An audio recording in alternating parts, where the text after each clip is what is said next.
saw for an indictment decision, it wasn't. It was a warning to Trump's enablers and co-conspirators in Fulton County that they can either cooperate or get indicted. And I'm just going to go out on a limb and guess that nothing offers more of an incentive to flip than knowing that you'll be prosecuted if you don't. So it's not unreasonable to suggest that in the 5 months that have passed since Fani Willis's announcement, the district attorney's office may very well have been working with those now cooperating witnesses against Donald Trump. And it would stand to reason that the exact same thing could happen with the DOJ. Now, in terms of Trump's defense, first off, he's never had one. He's had excuses that he has desperately surfaced in an effort to diffuse responsibility off of himself.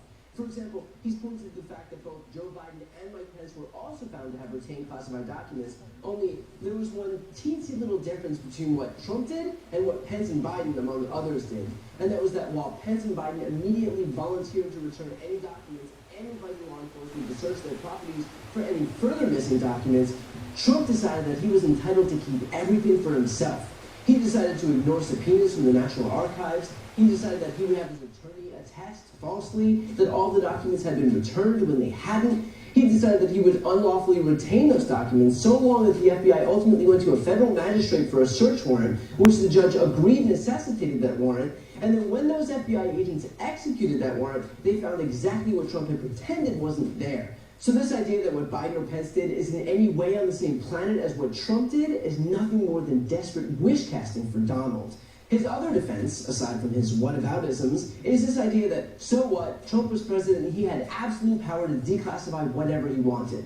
Now, first of all, that's not true. There is no absolute presidential declassification power denoted in the Constitution. What there are executive orders issued by previous presidents with regard to declassification. And the most recent one was issued by Barack Obama in 2009. That executive order sets out guidelines on statutory command that requires consultation with the agency that originally classified that information before anyone can try to declassify it. It outright restricted the declassification of documents containing information related to nuclear weapons and intelligence agents, which, by the way, was one of the materials picked up by the DOJ in the Mar-a-Lago search.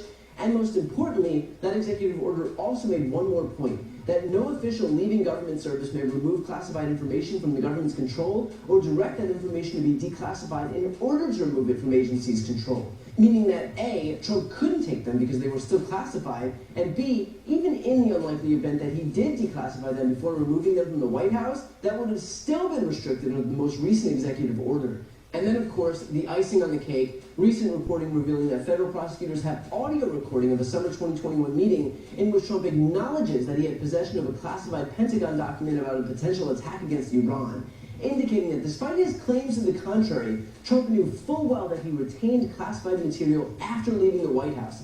In other words, whereas he had claimed that everything was declassified by him, he clearly understood that that wasn't the case, considering the document couldn't be both declassified and also classified to the point that he was, quote, aware of the limitations of his ability post-presidency to declassify records, which is just the latest of a seemingly endless cascade of examples of the fact that whenever Donald Trump opens his mouth, the first person who should be worried is usually Donald Trump. Now, Trump's raft of pathetic excuses aside, one major indication that he was going to be indicted was the fact that a federal judge had already approved the crime-fraud exception in the case. Judge Beryl Howell had ordered Trump attorney Evan Corcoran to turn over evidence in what she described as an alleged criminal scheme after Jack Smith's team argued that Trump, quote, deliberately misled his own attorneys about classified materials at Mar-a-Lago. As a result, Trump's attorney-client privilege with Corcoran was pierced, which, again, was only possible if there was enough evidence of a crime to do so. Meaning that while this indictment is only happening now, it's been a long time coming. As for Trump himself, I've never been more certain about anything than I am about the fact that we are guaranteed to see more rambling screeds where he paints himself as the victim in some massive witch hunt. Although I should note that if you were wondering whether this was actually a witch hunt, here's Trump's own former Attorney General answering that question for you. Based on the facts, as the facts come out, I think over time people will see that this is not a case of the Department of Justice, conducting a witch hunt. In fact, they approached this very delicately with deference to the president, and this would have gone nowhere had the president just returned the documents. But he jerked them around for a year and a half, and the question is, did he deceive them? And if there's evidence of that, I think people will start to see that this says more about Trump than it does the Department of Justice, and that is that he's so egotistical that he has this penchant for conducting, risky reckless acts to show that he can sort of get away with it. It's part of asserting his ego, and he's done this repeatedly at the expense of all the people who depend on him to conduct the public's business in an honorable way. And we saw that with both impeachments, and there's no excuse for what he did here. Whether it's a crime or not remains to be seen. Do you think he deceived them? You know this man very well. Do you think? I think the government believes that. So yeah, if the guy who was willing to come out and purposefully misrepresent the entire basis for the Mueller report to protect... What kind of question is that? Do you think he deceived them? They asked him for the documents. He didn't give them, and then told his lawyer to tell him we gave him everything. Now, what do you call that if not deceiving? I mean, see, this is the reason why I don't just run with what I hear in the news. Because here they call them shows now. They don't call them news. They call them shows. And you have to visiting the news now is like visiting the moon. You better take your oxygen with you. And so not that I'm disparaging the news, but they done got more concerned with making money and ratings than they are with truth. You see, if you tell too much truth, people will turn you off. That's what they are. But you keep lying, pretty soon you ain't gonna have no country. You better make up your mind what you want, a country or ratings. So, people like Donald Trump, they got a saying, everybody got a price. And you see how many people, even that William Barr fella sitting there acting like he innocent. He helped Donald Trump lie to the American people. He ain't innocent. But I want all of you to understand that it's just like, let me show you an example, slavery. Are you aware that what happened to us over here, and they called it slavery? That was not slavery. Slavery was what was practiced in Africa and other places, where if you owed money to somebody, then and you couldn't pay, well then you could work your debt off. Do you understand? It was called indentured servitude.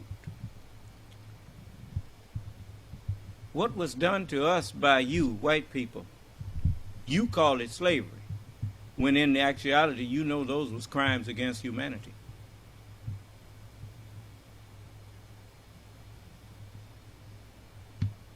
We know you nothing.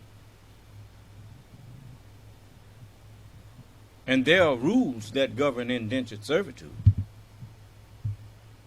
So now you want to have that conversation with me, come on in here. See, you go and talk to the Negroes that you done educated. Come talk to me.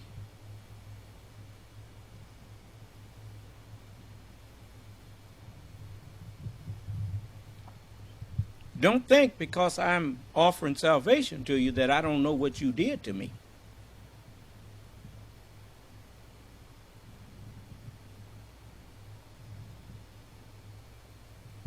And all you Negroes out there, I'm getting sick of you coming in here fighting against me while I'm trying to defend you.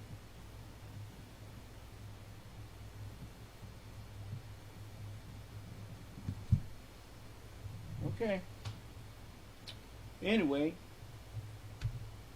I want to show you something else. See, a lot of people think that what's happening here It's an accident. But ain't nothing I'm doing an accident. This is the 21st chapter of Luke.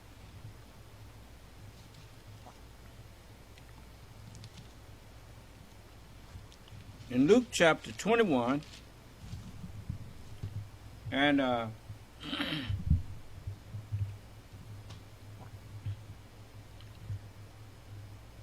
going to start at the 8th verse. Well, I don't know. I think I'll start. We got time. This shouldn't take over 45 minutes. I'm going to start at the first verse. And he looked up and saw the rich men casting their gifts into the treasury. And he saw also a certain poor widow casting in thither 2 mites. And he said, of a truth, I say unto you that this poor widow hath cast in more than they all. For all these have of their abundance cast in unto the offerings of God. But she of her penury hath cast in all the living that she had. And as some spake of the temple, how it was adorned with goodly stones and gifts. Even to this day, you see in the middle of a poverty-stricken community, a great big church, all fine and dressed up. And I mean, they can really, I was going through Jackson, I was looking at this Sikh temple they got up there in Jackson. Boy, that's a beautiful building. And we make God look like a slumlord. I'm trying to get you to see something here. I'm not interested in no big, fine building to go talk about God in when the people that I'm talking to sleeping on the street. I mean, what kind of God you serving? But anyway, so Jesus, he said, and some of them spake of the temple, how it was adorned with goodly stones and gifts. He said, as for these things which you behold, which you looking at, the days will come in which there shall not be left one stone upon another that shall not be thrown down. And they asked him, saying, Master, but when shall these things be? And what sign will there be when these things shall come to pass? And he said, take heed that you be not deceived, for many shall come in my name, saying, I'm Christ. What they call him? They call him Jesus Christ, don't they? Christ Jesus. That's what it say. Many shall come in my name, and whose name do they do it all in? In the name of Jesus, Lord. Ain't that what they said? Jesus said, many shall come in his name, he said, saying he's Christ, and shall deceive, and the time draweth near. He said, go ye not therefore after them. Don't follow them people. Huh? But when you shall hear of wars and commotions, be not afraid, be not terrified, for these things must first come to pass, but the end is not yet. Then said he unto them, nation shall rise against nation. Look what Putin doing to Ukraine. Huh? And kingdom against kingdom. And it says, and great earthquakes shall be in divers places. I had never heard of no tsunami. Found out that's an earthquake up underwater. Ain't that something? Yeah. And famines and pestilences, like coronaviruses and that kind of stuff. And fearful sights and great signs shall there be from heaven. Yeah. But before all these things shall lay their hands on you and persecute you, delivering you up to the synagogues and into prisons, being brought before kings and rulers for my name's sake. Yeah. They put us in slavery, didn't they? They laid hands on us, didn't they? They persecuted us, didn't they? Put us in prisons, didn't they? And all in the name of y'all must serve us. Bible says, slave, obey your master for my name's sake. Huh? Okay. It says, and you will be being brought before kings and rulers. When thou sittest with a ruler, consider diligently what is set before thee. And if you a man given appetite, put a knife to your own throat. Huh? And so it says, and it shall turn to you, it shall remain and return to your mind as a lesson that you can speak about. It shall turn to you for a testimony. Settle it therefore in your hearts, not to meditate before what you shall answer. For I will give you a mouth and wisdom, which all your adversaries shall not be able to gainsay nor resist. That's why I don't none of them come in here and talk to me. Because the words that I speak and the manner in which I speak them, they can't find no way to make a joke out of them, nor can they offer any resistance to them. Huh? Who is he who rejects the religion of Abraham? But he who does what? Makes a fool of himself. You got to be a fool to come in here and call yourself arguing with me. What do you have of truth to condemn what I'm teaching? What?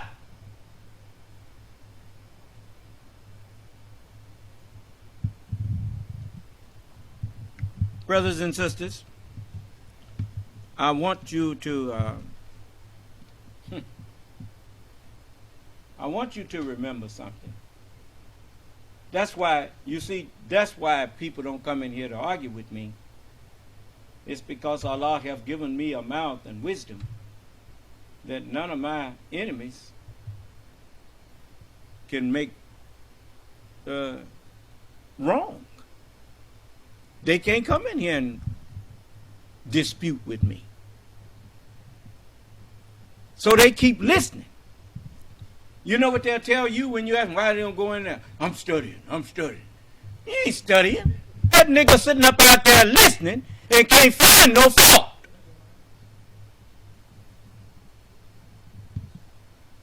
They sorry behind. Yeah.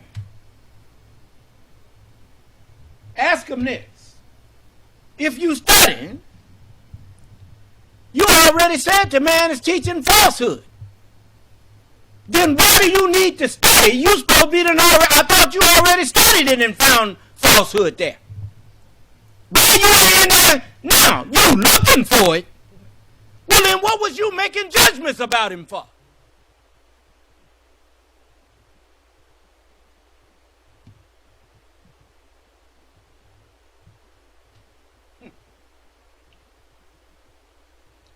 Let me see here.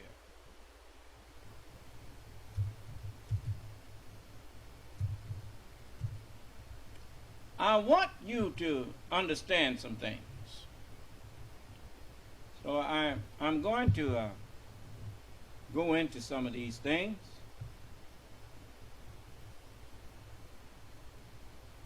Let's see.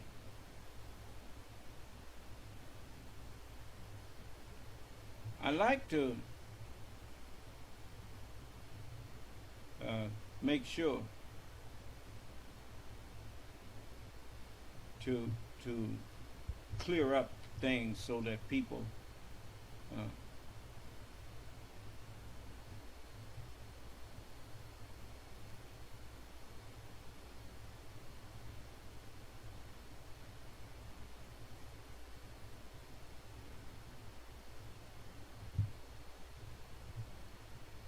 there are instructions throughout the scripture that I like to share with you.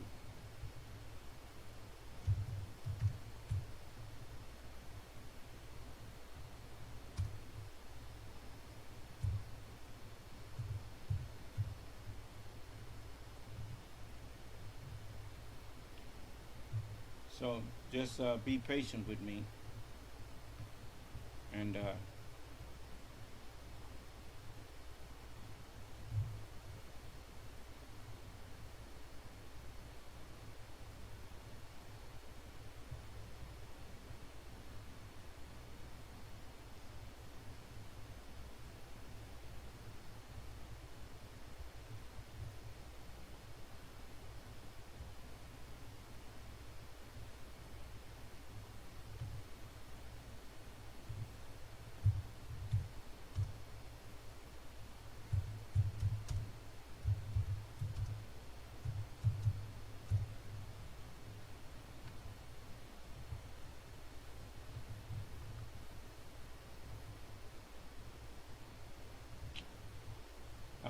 I'm going to need some time.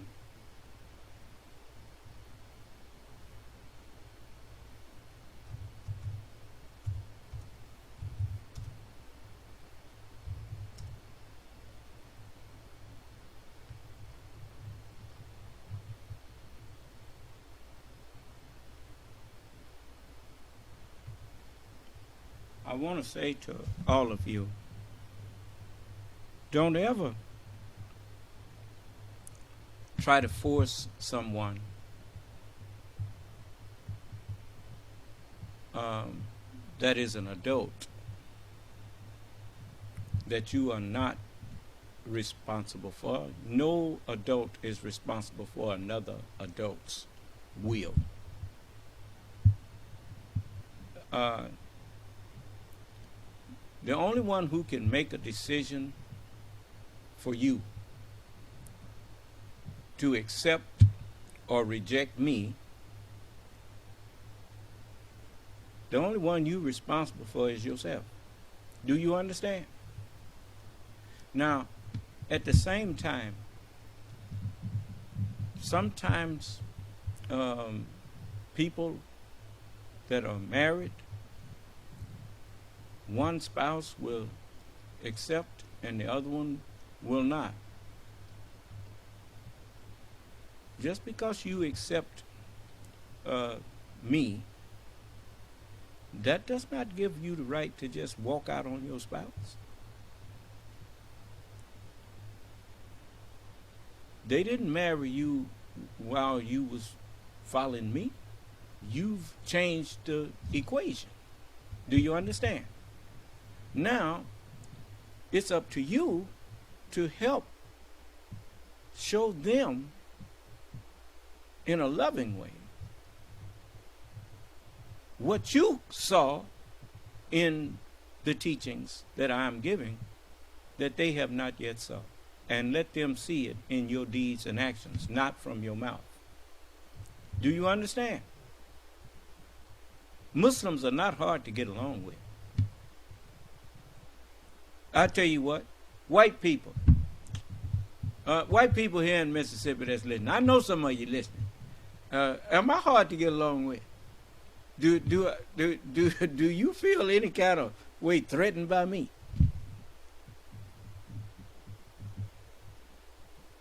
Let white people unmute their phone and tell me, and tell the whole world how hard to get along with the Muslims in Red Lake are. We hard to get along with. I mean, you ain't had to come out here and break up no craziness out here. We treat you with the respect that we want to be treated with.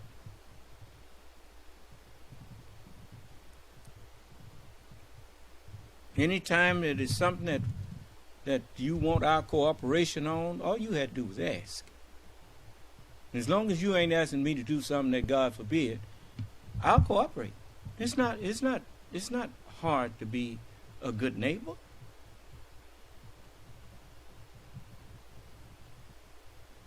A Muslim ain't nothing but a good neighbor.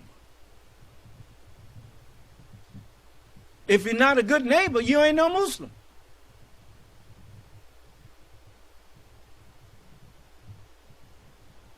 Sometimes bad neighbors take misadvantage of good neighbors. At least they try to. But don't make that mistake with me. And you know, I will defend myself. I teach my followers to defend themselves.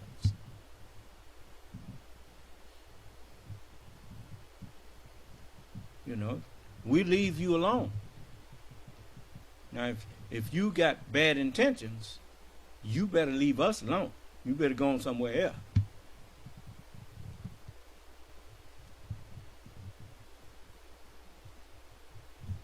So, you see, you know, I don't say the things that I say about white people because it's white people. I say the things I say about everybody because it's true. Things that I'm saying about you ain't got nothing to do with what you look like. It's just like people trying to make it look like somebody picking on Donald Trump. Ain't nobody picking on Donald Trump. Donald Trump did the things that he's accused of. So man up. Take responsibility for what you did.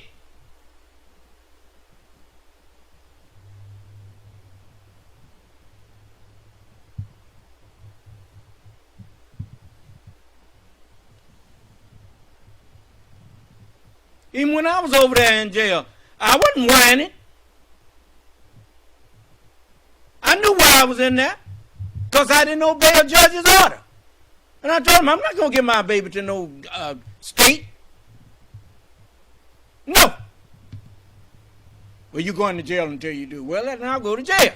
I ain't finna do that. So, you know, I mean, you don't whine when you know that you did the things that they accused you of. I didn't hear you. What are you whining about?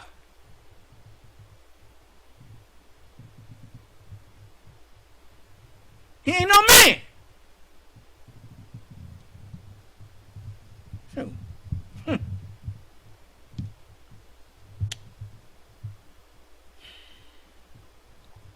man, guilty of everything they accused him of.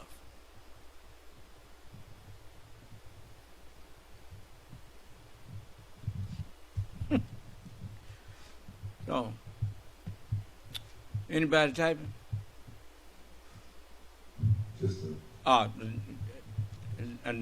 No. I told that boy I ain't gonna talk to him no more. I mean, he must think that I'm begging him to come in here. I ain't begging him to do nothing. Just erase whatever he typed. You know, and think about him. You know, and he act like a child too. You know what they used to do to us in elementary school? They said, get up and go sit over there in that corner. They make you go sit in the corner. And or sometimes they make you write on the board. See, he writing on the board now. So, make him write on the board. And then just erase it. I will not be stupid. I will not be stupid. Let him write that on the board for as many times as he feel like writing. And, you know, I told you, he can't stop listening because he made a judgment about me before he knew what I'm teaching. Now he's stuck. He can't leave because he ain't got no proof of his judgment. Do you understand? Nicodemus said that to them people who tried to judge Jesus. Said, doth our law judge a man, any man, before it hear him? Here I'm offering a man $50,000 if he can come in here and show that I'm teaching other than the truth. And he don't show up. Now what that tell you? Yeah. So I gave him ultimate many opportunities, to come in here and talk with me if he got a disagreement with me. He chose not to. So, okay. Then I choose not to talk to him the way he's trying to do. No, I don't care what he say from now on. So, because he don't think it's strong enough to come in here and discuss it. So you see, the wisdom that Allah have given me have made it impossible for any of my enemies to come in here and argue with me. You understand? There you go. And that's what Jesus said, for I will give you a mouth and wisdom which all your adversaries shall not be able to gainsay nor resist. And you shall be betrayed both by parents and brethren and kinsfolks. See, some of y'all got relatives that tried to make you stumble, tried to get you to not follow me. Ain't that something? Yeah. What is that? You shall be betrayed by parents and brethren and kinfolks and friends, and some of you shall they cause to be put to death. They will cause you. You might have started off following me and let a fool turn you away from me.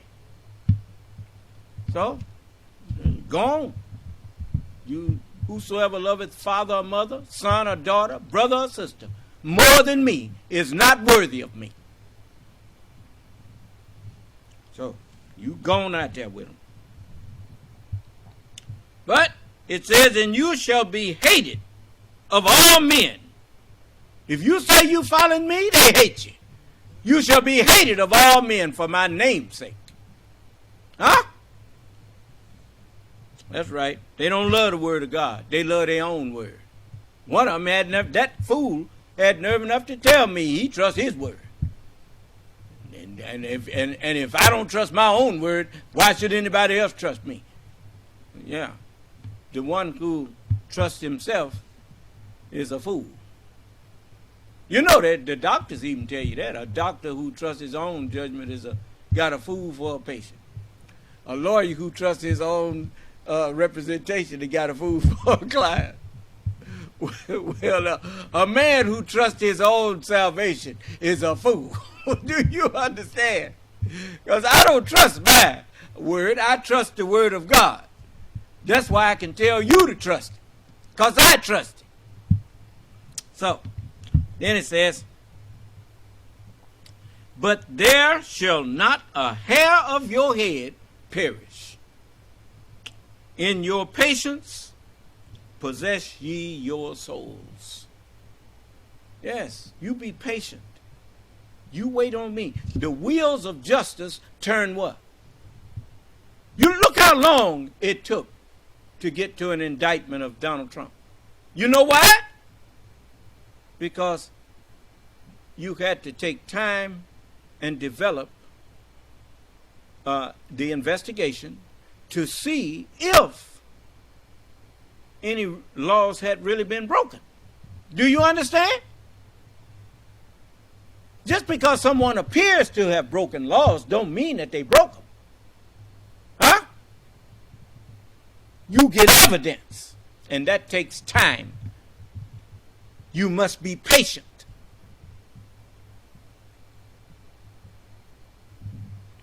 And so, obviously, they found that there was fire where there was smoke. I didn't hear you.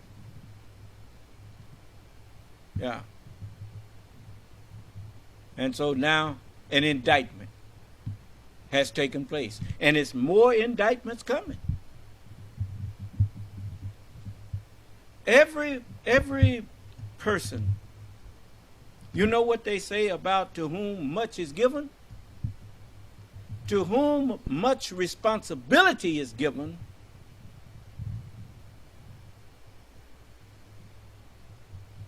much is required to answer for. You were given responsibility. There is not too much weightier responsibility to put on a person than the presidency of the United States. And the oath of office is weightier on him than any other member of government. Why is that, brother?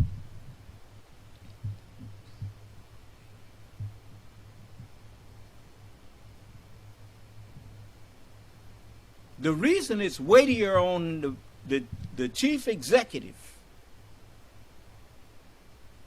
is because he have the power of the armed forces that he is the commander-in-chief of, that he has greater power to uphold the Constitution than any other member of the government. Do you understand?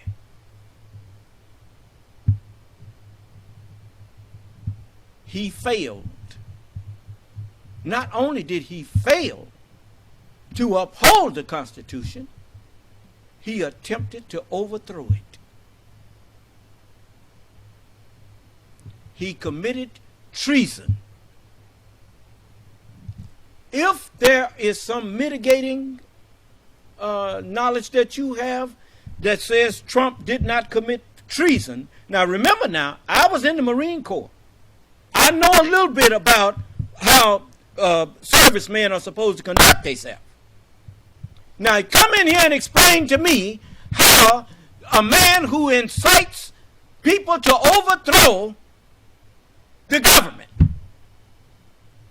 that is the commander-in-chief of the military, explain to me how that's not treason.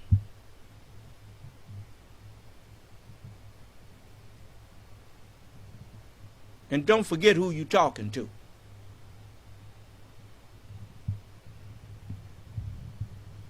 You might be scared of them, but I'm not.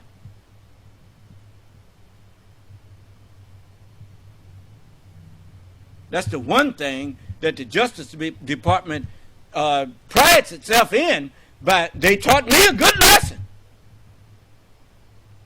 Without fear or favor, we go where the evidence takes us. I didn't hear you.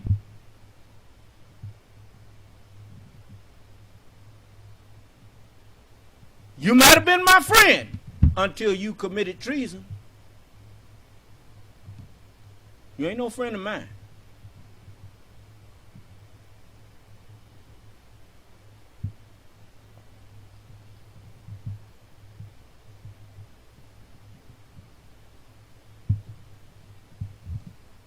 The Honorable Elijah Muhammad said this, that the nation was going to go down to almost nothing. Why? Because he didn't even call it the Nation of Islam. He called it the said Nation of Islam. He taught us another lesson. He said, are there any Muslims other than righteous? He said, I beg your pardon, I've never heard of one. So if the messenger said the nation is honeycombed with hypocrites, and then he said one day Wallace was going to help him. It's finally dawning on me how Wallace helped him. Do you understand? And so, I mean, you know, I was thinking like a child. Now I'm not a child. So, all of them, Minister Farrakhan included, they did what needed to be done. They got rid of that hypocritical fakery. People sitting up, and when they was told, when some of them sisters were told they could take the garments off, Wallace told them to get out the garment. You know what some of them was saying? About time. What do you mean about time? I thought you wanted to be dressed like that. No. The nation was honeycombed with hypocrites.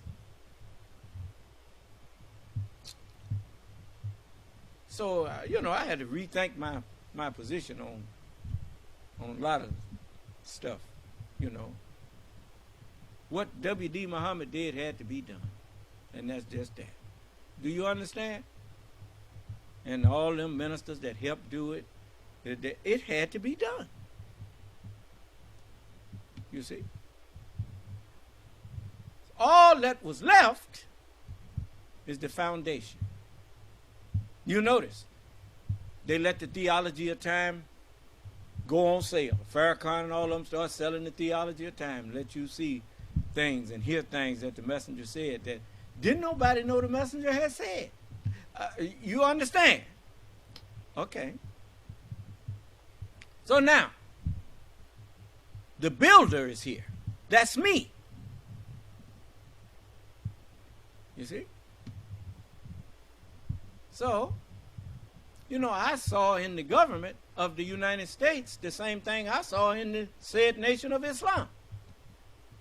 Hypocrites sitting up in there pretending they didn't care nothing about the Constitution.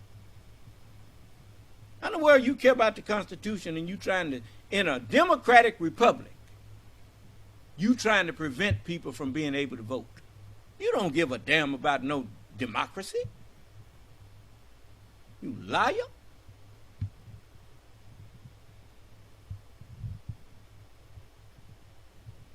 So you got these people still been fighting the Civil War even when you thought it was over with. It ain't never been over.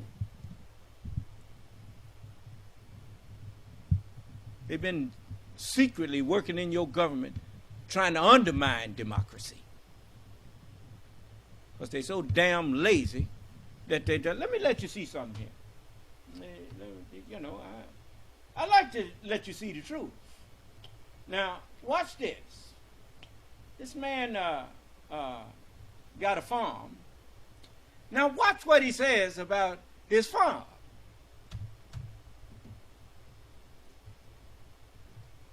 It's 7:30 a.m. in humid North Florida, the beginning of a long day on a large farm, where hired workers are in the middle of harvesting roughly 2.2 million watermelon, about 32 million pounds worth, over the course of about 6 weeks, with more than 150 people working to harvest the watermelon. I asked farm owner Trevor Bass this question. How many U.S. citizens pick crops in your farm? None. How? Zero. Actually, Did you hear that? How many U.S. residents pick? Listen to the question. farm owner Trevor Bass this question. How many U.S. citizens pick crops in your farm? None. Zero. Actually, on this day, there is one U.S. No white man want to get out of no field and pick no fruit. You hear me? That's why they had us over here working their fields and all that kind of stuff. He lazy, man. What? Am I lying on y'all white folks? You see? But you treat the people who will go out there and pick your fruit as non-entities. You treat them with disdain and disrespect like you did us for 400 years.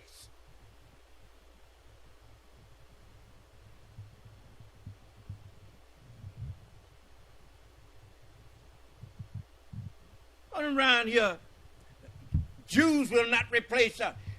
Niggers will not replace us. I don't want to replace your lazy ass. What I look like wanting to take your place? You come out here and watch me. I work.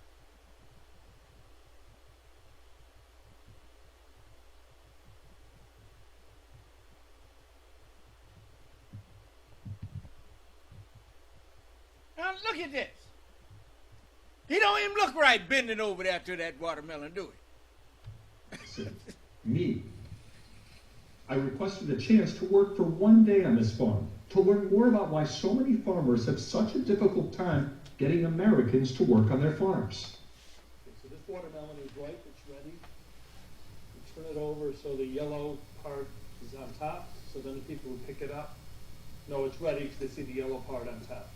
Everyone I'm working with here is from Mexico, all part of the U.S. government's guest worker program known as H-2A. American farmers can hire foreign nationals under the H-2A program as long as they follow strict provisions, which include only hiring them after trying to employ Americans first, which this farm owner did, and got no takers. The idea is we have this chain here, and we're going to be taking these watermelons, putting them on this bus, and we're going to be doing it for hours straight. Dustin Blank is a farmer and also represents other farms when selling finished products. I remember one summer when my daddy got laid off from Chrysler. And we, things got tight. Now, I didn't know. I was just, I think I might have been 10 years old, 11 years old. But I remember my daddy took us to Colusa, California, to pick prunes. And I didn't know we was down there. I thought we was on vacation. You understand? But we was down there picking prunes to subsidize income. I found that out after I got grown, up some size. But, we had a house note. My daddy was, Chrysler was on strike or changeover or something. I don't forgot what it was. But he took us to Colusa, California. We had to go over the grapevine, that big old trail called the grapevine. A lot of cars back then. That grapevine will kill your car. So you see people on the side of the road with their hood up and all that. And so we made it down there, and mosquitoes was everywhere. And the mosquitoes were so bad, the man had to come out there and spray. I don't know what he was spraying for, but I'm pretty sure now it's probably like that DDT stuff and all that. I got a feeling that that's part of what, but he'd come out and spray, and it would quell the mosquitoes for a while. But it was so bad that them cabins we were staying in, we wind up getting sores all on our feet and stuff, the children. And, because we scratch it, and then it, turn into a sore, and my mother would put whatever she had on it. And, but, I remember that, picking fruit. They had a maul. My dad had the maul, and when they hit the tree, it would shake, and the plums would fall down, and they was prunes. They was gonna turn them into prunes, and so they. I remember that stuff, but it was a few white families there, poor like us, but for the most part, it was Spanish people and us. You see, and so, you all are, I'm telling you, if I was in your place and found out the whole truth like I'm sharing with you, man, I'd have been and got behind you. To find out that I wasn't just cursed forever and damned forever. As the messenger said, you'd wake up looking at me. you'd go to sleep at night looking at me. I would never leave you know. But you just want to go back to that. You want slaves again, don't you? That's what they want. They want slaves, man. So, and in other words, they want to go back to committing crimes against us. You know, how do you know when somebody knows that they are committing crimes against humanity? Just do what they did to you, do it to them, and see what they say about it. Do you understand? You see? You know, they already told me what they feel about what they done to us. Look what they call what happened to the Jews at the hands of Hitler. And he looked like them. They called it crimes against humanity. Yeah. It's just like they sit up and they call these gangs, the Oath Keepers and the Proud Boys and all of them, they call these gangs, they call them militias. Militias. And they didn't call the Bloods and the Crips militias. They called them gangs. I know a gang when I see one. Them people ain't no militia. They are gang.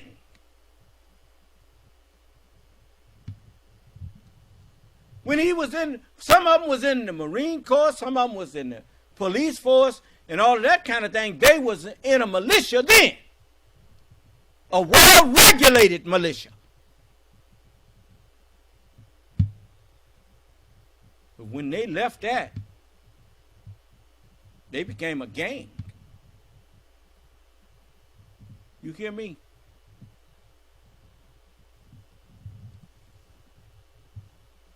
So when they rose up against the government, treat them like you treated the Al Capone and all of the rest of them fellows who took up arms against the police and against the government.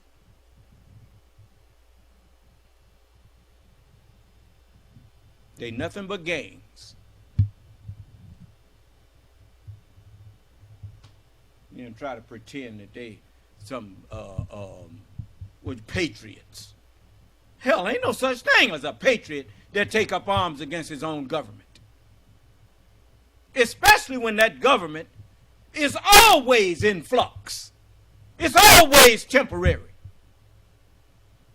What was the government doing to you that you needed to take up arms against the government? You lost an election. So you took up arms. You liar.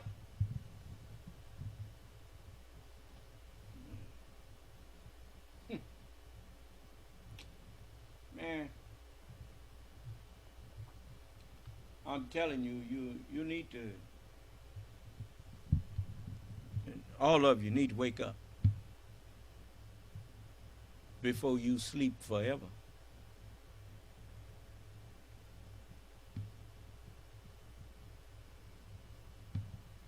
They need to fit an orange jumpsuit to Trump and everybody who supported him in the government. All of them that was up there talking about voting, they was casting a vote to stop the proceedings. All of them are guilty of treason. Whenever you trying to overthrow the legitimate government of the United States, and you in the government, you are committing treason. Do you understand? Why? The oath you took was to uphold the Constitution. Now, where in the Constitution does it tell you to overthrow the government if you don't like the election? You went to court 60 times. Well, 61 times. And failed 60 times. Some of them, 60 of the courts, I was told, didn't even threw it out before you got in there. one at least gave you a hearing. Then Giuliani got in there, and the judge asked him, are you alleging fraud? You see, in order to allege something, the next question is, are you prepared to present your case, your evidence? They didn't have no evidence of fraud.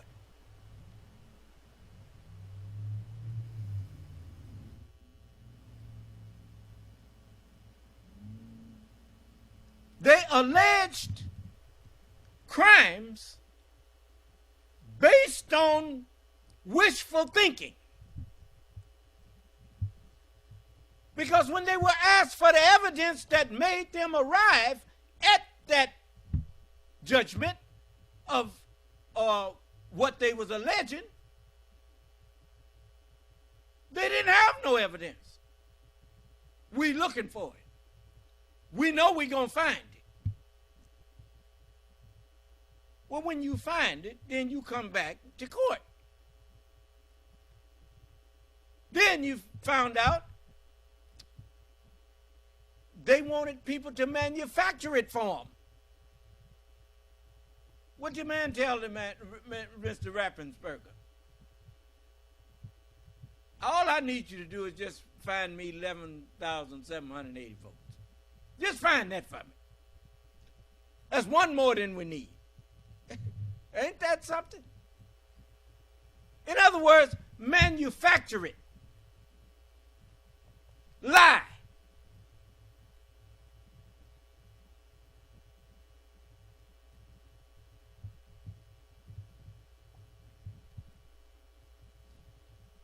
And you sitting up out there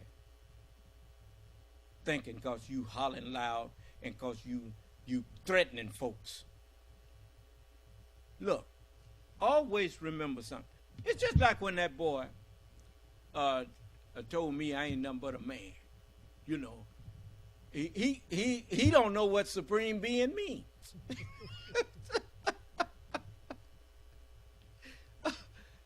Have you known? You talk about I'm looking at too much sci-fi. Maybe you've been looking at too much sci-fi. I don't know no beings other than human beings. Yes, I'm the supreme human being. Because the knowledge that's in my head is above everybody's head. That's why I can talk to you from the Holy Scriptures and can't nobody argue with me. Because I'm the only one who understands the Scriptures. Which makes me the supreme being. I didn't hear you. So they don't like that. I don't care. What? What? I'm supposed to apologize to you for being myself. I ain't gonna apologize for what I said. Now understand something. I'm a man, mortal like you. You know the man that threatened your life? He's mortal. Well, you threaten mine, but you think you can't lose yours? I mean, that once it starts, you stand just as good a chance of losing yours as I do losing mine.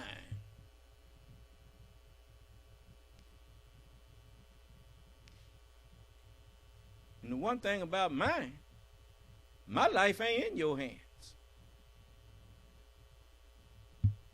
My life is in the hands of the God who raised and sent me. And so is yours, by the way. Why you think he told me, fear them not. Be not afraid of their words, nor be dismayed at their looks. Though thou dost dwell among scorpions.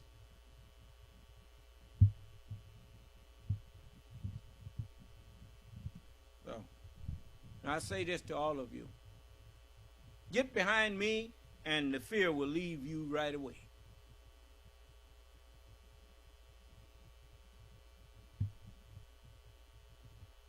You ain't got to be afraid of none of these devils.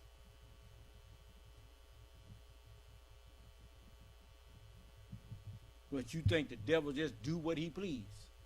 Then why did he say to the Lord, you got the hedges round Job, and you done protected his house and all of his that he have? Take it from him and he'll cuss you to your face. How come the devil didn't take it from him? Because God didn't let him. Do you understand? And he knew it. He knew he better not go near Job. Just like they done found out they better not come near me in the way of calling themselves going to do me some harm. You ain't going to do nothing to me.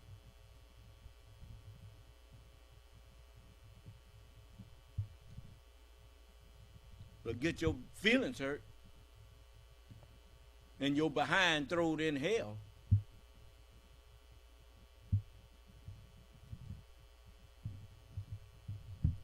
And there shall be weeping and gnashing of teeth.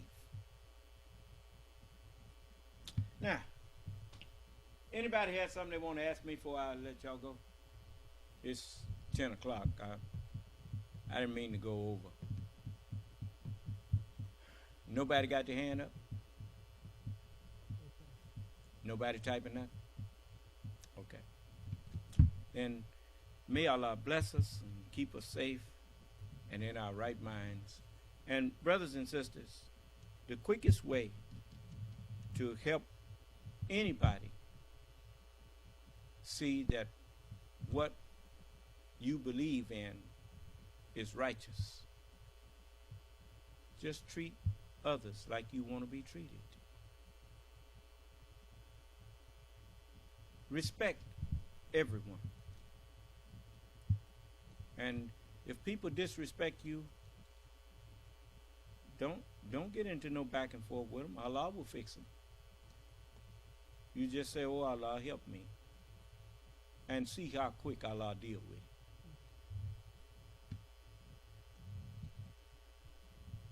You see? Then you'll know that what I'm teaching you is the truth. What you think? How you think I survived here in Mississippi all these years?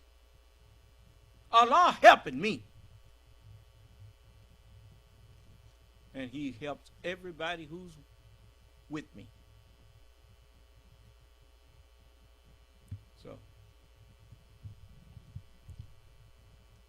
if you got, all of y'all got my number. If you don't know what to do, you call me. And I will tell you what to do. You understand? Okay. Well, may Allah bless us and keep us safe and in our right minds, those of us who fear him and who are wanting to do his will. That's what a Muslim is one who seeks to do the will of God, who submits to do the will of God. You understand? Okay. So don't be arguing with nobody and treat everybody like you want to be treated. And you will be fine. And may Allah bless us and grant to us a peaceful and pleasant night's rest and sleep, and a happy, peaceful, and pleasant morning's rise. May Allah's Salam Alaikum.